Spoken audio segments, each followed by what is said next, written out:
اس کے جواب میں حابیل نے اس سے کہا کہ اگر تمہاری قربانی قبول نہیں ہوئی تو اس میں میرا کیا قصور ہے، بلکہ تمہیں تو یہ کرنا چاہیے تھا کہ پرہیزگاری کی راہ اختیار کرتے، اس صورت میں شاید تمہاری قربانی قبول ہو جاتی، اور اگر تم مجھے مارنے پر ہی تلے ہو تو میرا قطعاً ایسا کوئی ارادہ نہیں، میں بہرحال اس معاملے میں تم پر ہاتھ نہیں اٹھاؤں گا کیونکہ میں اسے بہت بڑا ظلم سمجھتا ہوں۔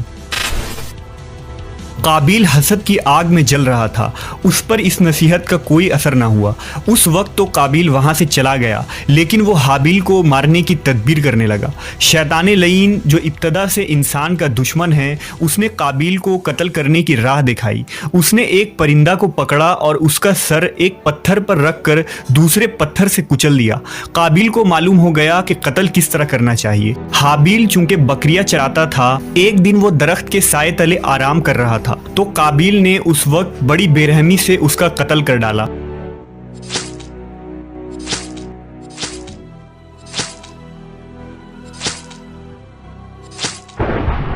جب قابیل نے حابیل کو قتل کر دیا تو اس کی عقل زائل ہو گئی، سمجھنے کی صلاحیت ختم ہو گئی۔ اب بڑا پریشان ہوا کہ اس کی لاش کا کیا کرے۔ اس طرح چھوڑنے میں یہ خطرہ تھا کہ درندے اس کی لاش کو کھا جائیں گے، تو وہ اپنے بھائی کی لاش کو بوری میں ڈال کر پھرتا رہا، یہاں تک کہ لاش بدبودار ہو گئی۔ لاش کو چھپانے کا کوئی طریقہ بھی اسے نہیں آ رہا تھا۔ بڑا پریشان ہوا کہ کروں تو کیا کروں۔ تب اللہ تعالیٰ نے 2 کوے بھیجے۔ قابیل ان کووں کو دیکھ رہا تھا۔ ان کووں میں سے ایک کوے نے دوسرے کوے کو مار ڈالا اور پھر زمین کھود کر اس میں اس کو ڈال دیا۔ اس سے قابیل کو معلوم چل گیا کہ اسے بھی یہی کرنا چاہیے، اور ندامت محسوس کرتے ہوئے کہنے لگا، افسوس کہ میں اس کوے جیسا بھی نہ ہو سکا۔ اس طرح اس نے اپنے بھائی کو زمین میں دفن کر دیا۔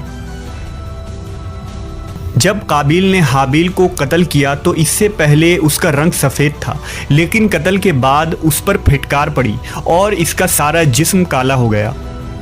اس وقت حضرت آدم علیہ السلام حج کے لیے مکہ گئے ہوئے تھے۔ جب حضرت آدم علیہ السلام مکہ سے واپس آئے اور حابیل کو نہ پایا تو اس کو بہت تلاش کیا مگر وہ نہ ملا۔ لوگوں سے پوچھنے لگے، لوگوں نے جواب دیا کہ حابیل کچھ دنوں سے غائب ہے۔ حضرت آدم علیہ السلام نے حابیل کے صدمے میں کھانا پینا اور سونا سب ترک کر دیا اور شب و روز حابیل کے غم میں رہنے لگے۔ روایتوں میں آتا ہے کہ جب حابیل قتل ہو گیا تو 7 دن تک زمین میں زلزلہ رہا۔ قابیل جو بہت خوبصورت تھا، بھائی کا خون بہاتے ہی اس کا چہرہ بالکل سیاہ اور بدصورت ہو گیا۔ آدم علیہ السلام نے قابیل کو اپنے دربار سے نکال دیا اور وہ یمن کی سرزمین عدن میں چلا گیا۔ وہاں ابلیس اس کے پاس آ کر کہنے لگا کہ حابیل کی قربانی کو آگ نے اس لیے کھا لیا تھا کہ وہ آگ کی پوجا کرتا تھا، لہٰذا تو بھی آگ کی پرستش کر۔ چنانچہ قابیل پہلا شخص تھا جس نے آگ کی پرستش کی، اور زمین پر یہ پہلا شخص ہے جس نے اللہ کی نافرمانی کی اور زمین پر خون ناحق کیا۔ توریت کے باب پیدائش میں بھی قابیل اور حابیل کا مکمل واقعہ ملتا ہے، جنہیں قائن اور ایبل کے نام سے ذکر کیا گیا ہے۔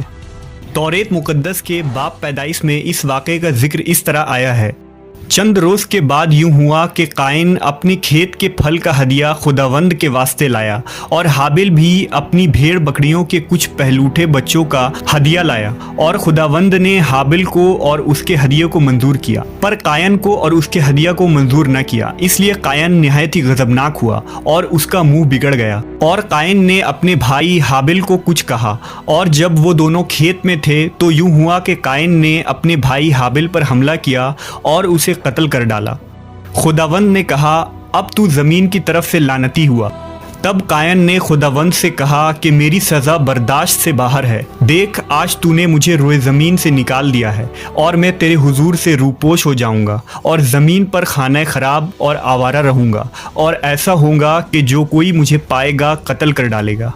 سو قائن خداوند کے حضور سے نکل گیا اور عدن کے مشرق کی طرف نود کے علاقے میں جا بسا۔ قابیل کا انجام یہ ہوا کہ اس کے ایک لڑکے نے جو کہ اندھا تھا اس کو پتھر مار کر قتل کر دیا، اور یہ بدبخت آگ کی پوجا کرتے ہوئے کفر و شرک کی حالت میں اپنے ہی لڑکے کے ہاتھ مارا گیا۔ حدیث میں آتا ہے کہ نبی صلی اللہ علیہ وسلم نے فرمایا کہ زمین پر قیامت تک جو بھی خون ناحق ہوگا اس کے عذاب کا ایک حصہ بوجھ اور گناہ قابیل پر بھی ہوتا ہے، کیونکہ اس نے سب سے پہلے قتل کا طریقہ ایجاد کیا تھا۔